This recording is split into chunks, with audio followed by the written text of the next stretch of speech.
François-Alain, bonjour. Bonjour. Merci de nous recevoir dans ce lieu incroyable. Oh, mais nous sommes ici chez des amis qui me sont très chers, le garage Peanuts Butter. Peanuts Butter.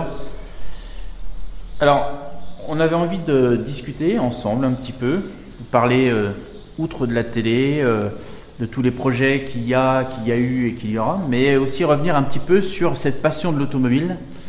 À quel moment de ta vie tu t'es dit « j'aime la bagnole » ? Alors, je ne sais rien, parce qu'en fait, moi, j'ai pas d'antécédents familiaux. Enfin, j'avais un cousin célèbre qui était dans l'automobile, mais j'ai pas mon frère, mon père, mon grand-père n'avaient pas d'attrait pour l'automobile. Donc, c'est né petit à petit. Et en fait, je pense que, comme beaucoup de gens de ma génération, j'étais très impatient d'avoir mon permis de conduire. Donc, je comptais les jours pour avoir 18 ans, pour passer le permis de conduire et auto et moto. Parce que pour moi, l'auto et la moto, c'était vraiment le symbole de la liberté. Exactement. De pouvoir me véhiculer où je voulais, quand je voulais, comme je voulais. Et donc, quand j'ai eu mon permis, évidemment, c'était la grande époque des 205 GTI, mais je n'avais pas l'argent pour acheter une 205 GTI. Donc, je me suis dit, qu'est-ce que je peux trouver comme voiture qui soit sympa, un brin rétro, mais déjà utilisable, entre guillemets, tous les jours, donc une voiture un peu moderne quand même. Donc on était au milieu des années 80, donc il faut se resituer dans l'époque, je suis très très âgé, et donc au milieu des années 80, et donc je me suis acheté, ma première bagnole, ça a été une 204 coupé, parce que je trouvais que c'était une petite voiture française populaire, sympa. La version coupée avait en plus un look très réussi, et je ne savais pas à l'époque que j'allais faire connaissance avec la famille Bouveau et avec Paul, qui était le papa de cette voiture, qui est un homme que j'ai vénéré. Et je suis devenu très copain aussi après avec son fils, Marc, qui était un bon copain aussi. Et cette voiture, pour moi, symbolisait la voiture populaire, mais un petit peu chic.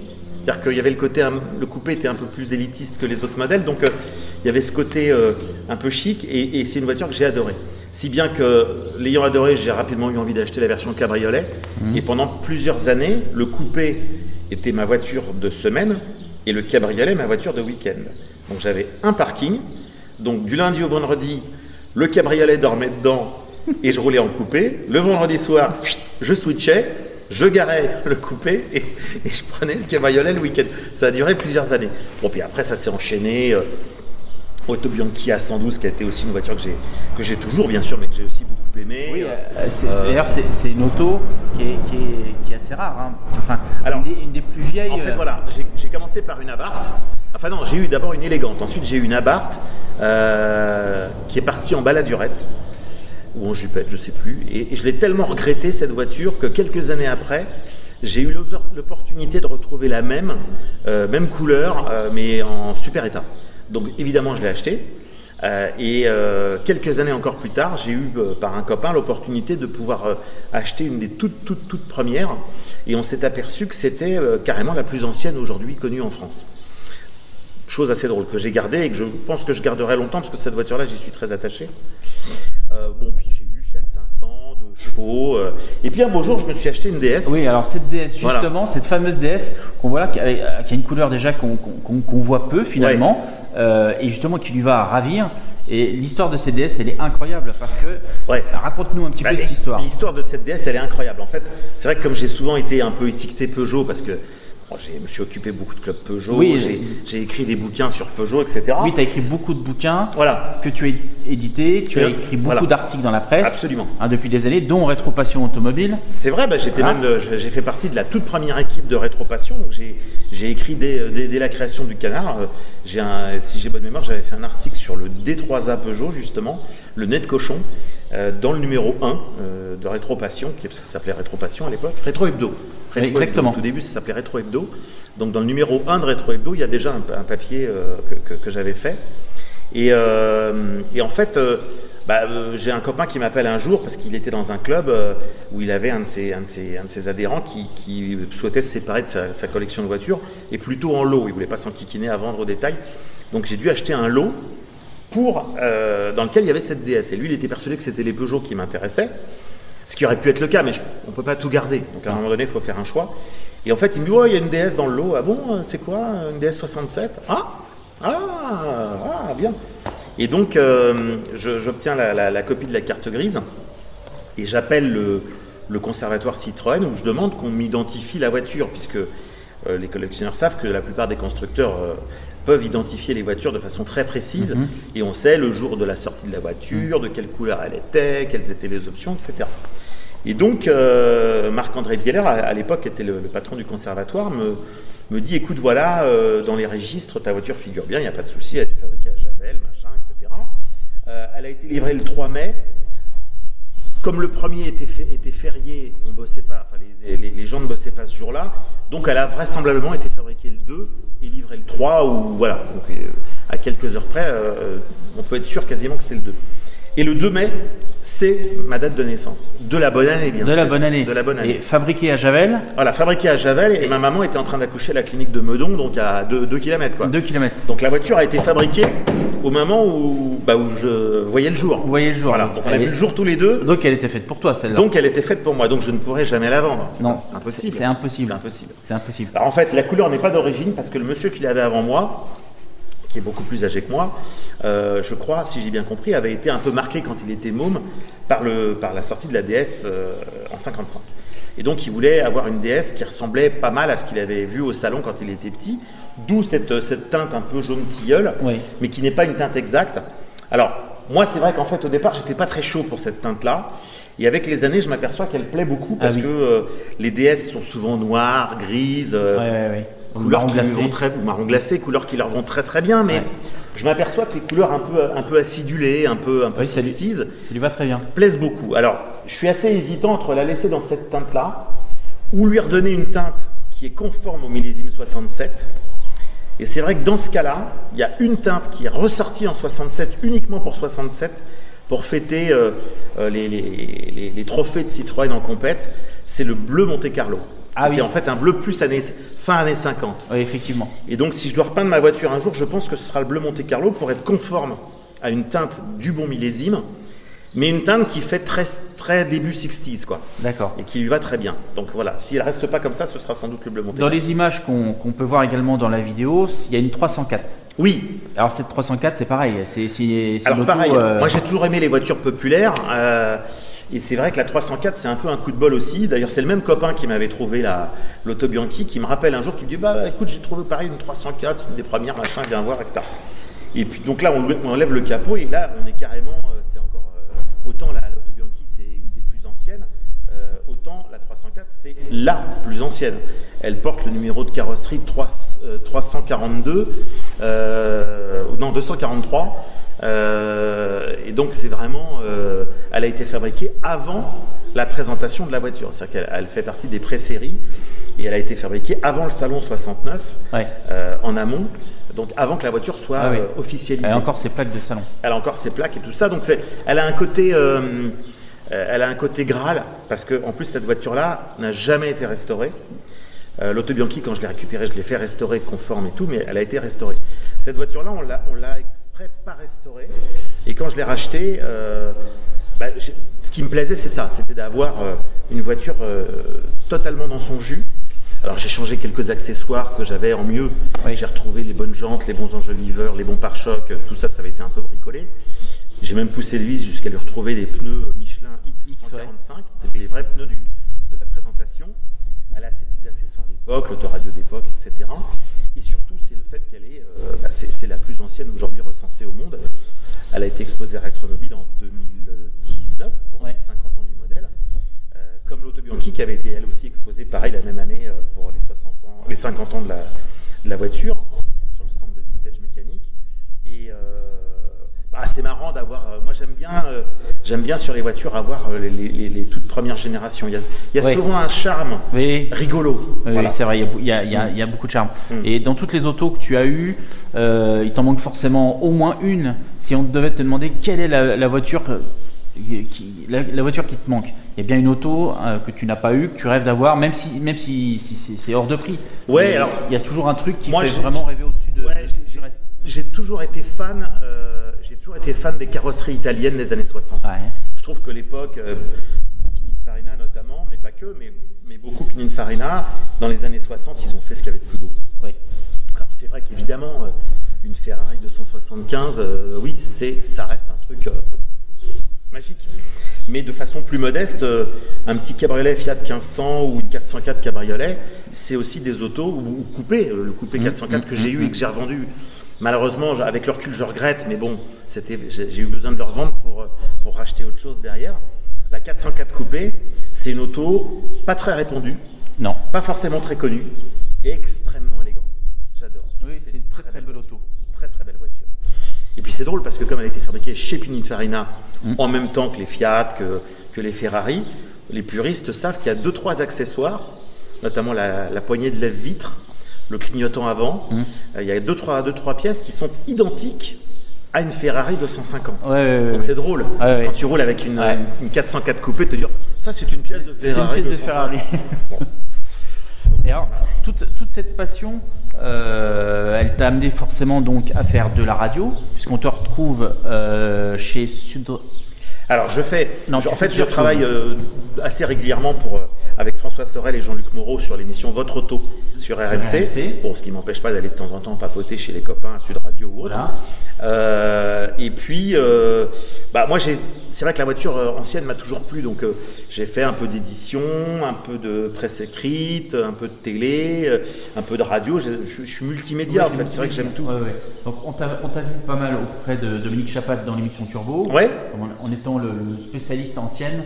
Petit à petit c'est ce qui s'est produit parce que moi j'ai commencé à bosser avec l'équipe de Turbo en 98. Je m'occupais d'une petite émission qui s'appelait Warning à l'époque, qui était le petit module après l'émission, qui était un peu le côté technique pratique. Et puis à l'époque, la voiture ancienne n'était pas forcément encore très à la mode à la télé. J'essayais, Dominique s'en souvient, j'ai essayé plusieurs fois de pousser des sujets, mais j'ai pas eu un grand succès à ce moment-là. Et puis, je suis allé bosser pour d'autres chaînes de télé, j'ai bossé pour différentes émissions. Et quand je suis retourné travailler à Turbo en 2009, ça doit être vers 2009, là, la voiture ancienne avait commencé quand même à avoir voix au chapitre à la télé. Et là, je me suis régalé. Et après, donc, petit à petit, c'est là que tu en es arrivé à ton émission. Voilà, en 2015. C'est ça. On est en 2020. En 2015, c'est ça, il y a déjà 5 ans. J'entends parler de 2 émissions en cours de création. Donc, je passe les 2 castings pour les 2 émissions. Celle qui allait devenir Wheeler Dealer France et celle qui allait devenir Vintage Mécanique.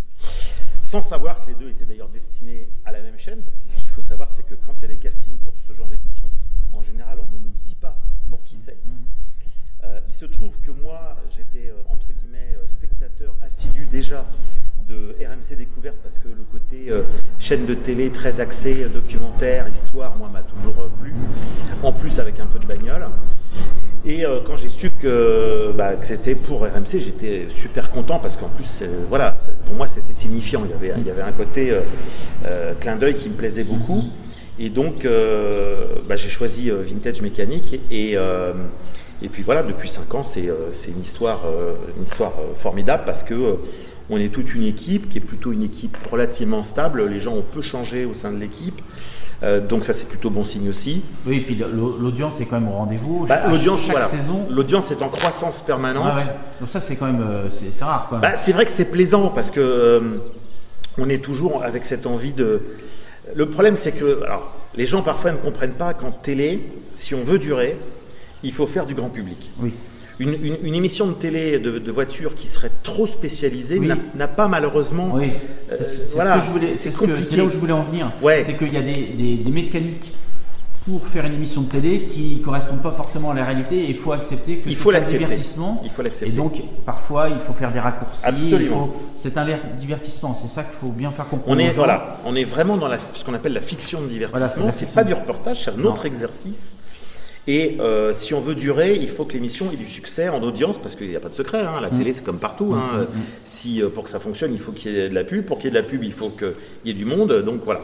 Alors le problème, c'est qu'évidemment, on est obligé parfois de faire du grand public.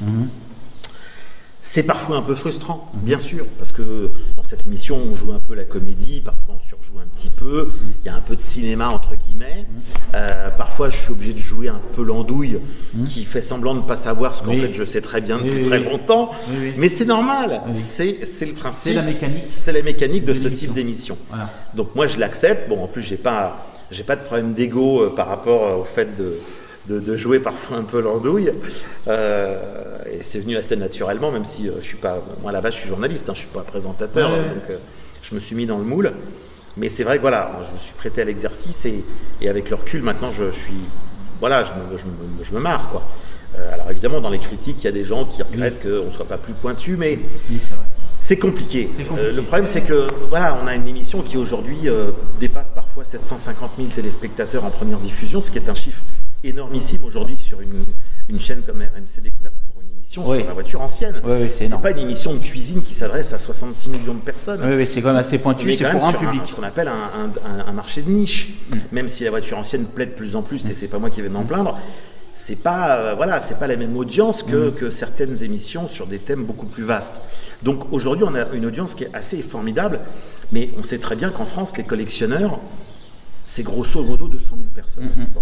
Donc si on fait une émission de 750 000 personnes, sachant qu'il n'y a que 200 000 collectionneurs, ça veut dire quoi? Ça veut dire que plus des 2 tiers des gens qui regardent l'émission, presque les 3/4 des gens qui regardent l'émission, ne sont pas des collectionneurs. Sont des passionnés. Ce sont des gens qui s'intéressent à la voiture, qui vont peut-être devenir collectionneurs, donc peut-être des futurs clients pour les restaurateurs, pour les clubs, pour la presse écrite, etc. Mais on est tous dans le même bateau.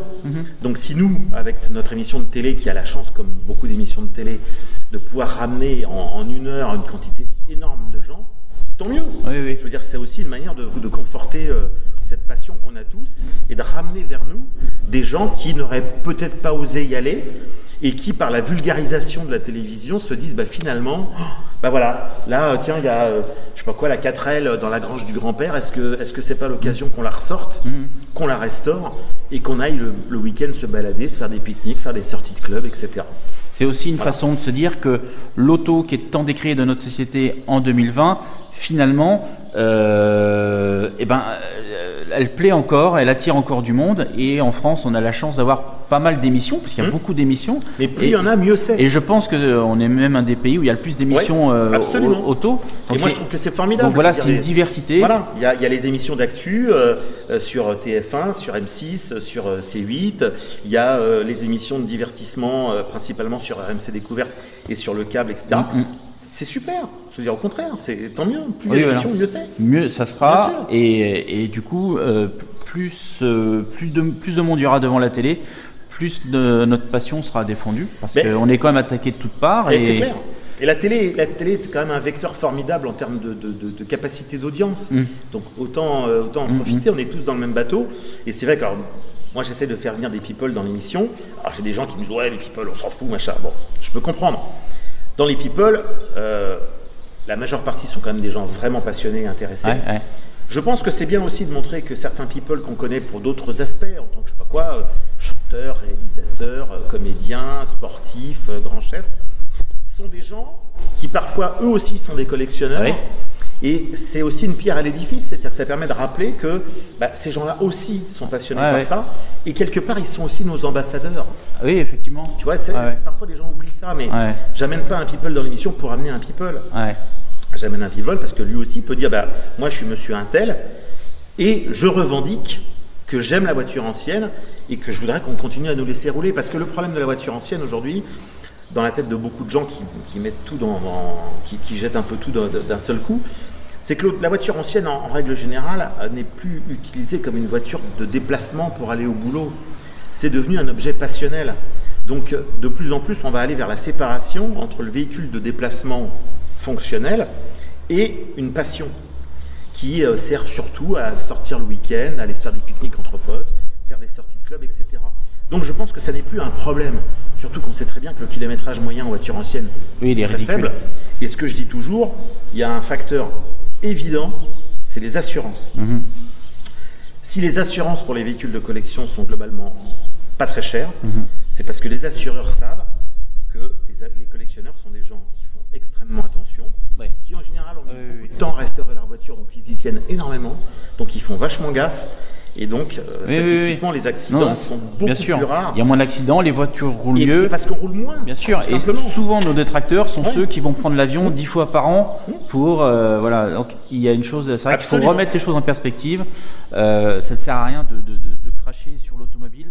Il faut revoir les choses un petit peu, avec un peu plus de calme. Et moi, mon bilan carbone, à titre personnel, genre le week-end, je me fais plaisir, je roule en auto ou en moto ancienne. Et la semaine, je roule en smart ou en scooter, qui sont tous les deux des véhicules qui consomment et qui polluent extrêmement peu. Bien sûr. C'est des véhicules récents qui polluent très peu. Et donc, j'assume le fait que ma très faible consommation carbone la semaine, fait que je peux me faire plaisir le week-end en sortant ma DS pour aller faire 50 bornes. Voilà. Dans les projets, là, dans les jours qui viennent, on est début juin. Je sais qu'il y a quelque chose il y a quelque chose sur le feu. Alors, parle-nous de cette nouvelle émission qui arrive. Alors, en fait, parce que on a mis ça sur le net il y a quelques jours, donc les gens étaient un peu inquiets. Oui, mais tu arrêtes Vintage Mécanique. Non, je n'arrête pas Vintage Mécanique, bien évidemment. Mais à côté de Vintage Mécanique, avec mon équipe, on a fait une nouvelle série de documentaires. Alors, c'est un format plus court, ce qu'on appelle un 26 minutes, qui s'appelle No Limites, et qui est, alors là, c'est pas sur la restauration de voitures, c'est des petits documentaires historiques et pratiques sur des véhicules d'intervention. Donc, on va éplucher tout ce qui est véhicules de police, gendarmerie, armée, pompiers, etc. Et donc, on a 2 soirées spéciales sur Automoto la chaîne. D'accord. Ex-AB Moteur, parce que la chaîne a changé de nom il y a 2 ans. Donc, c'était la chaîne qui avant s'appelait AB Moteur, que je connais bien puisque j'y ai travaillé il y a presque 20 ans. Donc, pour moi, c'est juste un retour sur cette chaîne où j'ai travaillé quelques années. Et donc, on fait cette série de documentaires un peu rigolo, décalé, où on a mis aussi un peu d'humeur, un peu dans l'ambiance de Vintage Mécanique, et où on va faire un comparatif entre la Jeep Willys et sa rivale de l'époque qui était le Kübelwagen de l'armée allemande, entre les 2 modèles principaux de la police américaine, entre le Half-Track et son rival. Enfin voilà, l'idée c'est ça. Il y aura plus tard d'autres épisodes sans doute avec d'autres types de véhicules, mais voilà, on essaie de faire un documentaire un peu rigolo et décalé, avec à la fois de l'historique, de l'humeur et un comparatif en fin d'émission où on compare avec le véhicule qui était un peu le rival du moment. Voilà. Donc la première soirée, c'est le 17 juin à 20h45 sur Automoto la chaîne. Automoto la chaîne, vous la trouvez facilement. Donc 3 épisodes. Ouais. Et la deuxième soirée sera le mercredi d'après, donc le 24 à 20h45, toujours sur Automoto la chaîne. Et si vous les loupez, il y a des replays. Oui, après il y a des replays sur le site. Assez réguliers sur le site Automoto la chaîne, vous pouvez retrouver les épisodes. Et Vintage, le problème c'est que le Covid a eu un effet inattendu évidemment sur les émissions de télé, c'est que on a fait une audience formidable, forcément, encore plus que d'habitude, bien sûr, puisque les gens étaient tous devant leur télé. Donc, ce qui était très bien, parce que du coup, beaucoup de personnes ont découvert des émissions d'auto qu'ils ne connaissaient pas, dont la nôtre, mais pas que. Donc, toutes les émissions de bagnole ont fait des scores formidables pendant le Covid. Grâce à ça, au moins, il y a un côté positif. Par contre, il n'y avait pas d'annonceur, évidemment, en face. Et donc, ces émissions-là vivent de la pub. C'est la pub qui paye ensuite le fait de tourner des saisons. Et donc, comme les chaînes de télé ont un manque de rentrée d'argent, pour l'instant, on est un peu coincé pour partir tourner. Voilà, c'est mathématique. Donc, tout le contenu de la saison est prêt et on espère démarrer les tournages bientôt.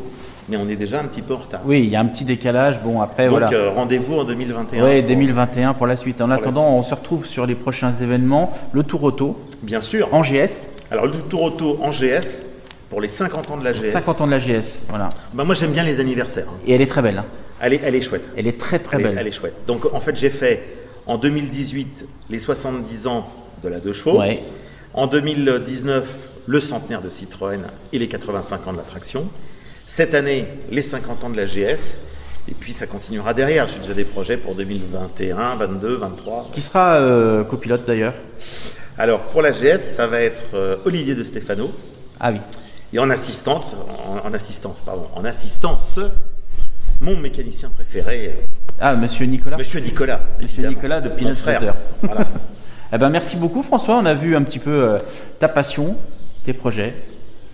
À bientôt sur RMC, sur Automoto la chaîne et dans Rétro Passion Automobile.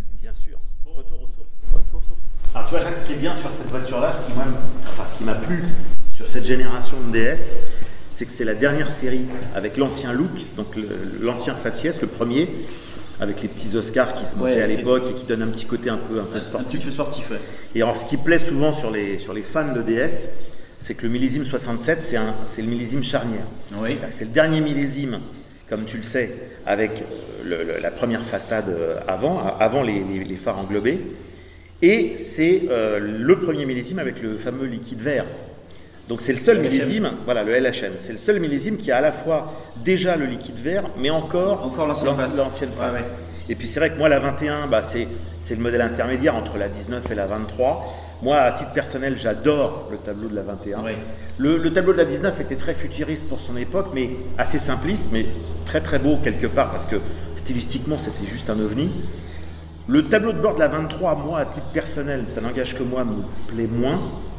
Mais le tableau de bord de la DS21, pour moi, c'est ce que je préfère. Donc, j'ai eu vraiment cette chance d'acheter cette voiture évidemment, qui en plus, de par la date de sa fabrication, elle est faite pour toi. Elle est faite pour moi, mais elle a une super, elle a une super couleur, elle a un intérieur qui est magnifique. C'est vraiment la DS idéale. Et puis même les immatriculations sont pesantes de cacahuètes. Et je n'ai pas été pistonné. Oui, c'est plus possible. J'ai bien calculé mon truc, mais je me suis pas trop mal démerdé. Et on ne peut pas encore acheter des immatriculations en France. Alors là, tu vois, ça c'est un truc, c'est un vrai sujet. C'est complètement débile qu'on ne puisse pas acheter, puisque électroniquement, c'est pas compliqué de caler les numéros. Et c'est pas impossible que ça se fasse. Franchement, je veux dire, tu as des tas de collectionneurs qui seraient prêts à mettre, je crois, 200 balles. Les Anglais, les Belges le font, Parce que c'est très simple, à partir du moment où un fichier électronique est centralisé, avec le SIV, c'est le SIV, si l'État voulait gagner un petit peu d'argent en disant voilà, les collectionneurs qui veulent, je sais pas, le numéro 500, 911, c'est pas compliqué à faire. Non, c'est pas compliqué. Et franchement, je pense qu'une grosse partie des collectionneurs serait super content de pouvoir acheter ça, surtout comme le numéro devient définitif. Il n'y a plus de changement. Et ça ferait rentrer des sous. Mais ça ferait rentrer des sous. C'est tout simple, c'est tout bête. Voilà une idée qu'on propose. Voilà. On repropose. Voilà. Eh ben merci François. Donc tu vois, là au moins les plaques sont définitives et là ça vaut son pesant de cacahuètes.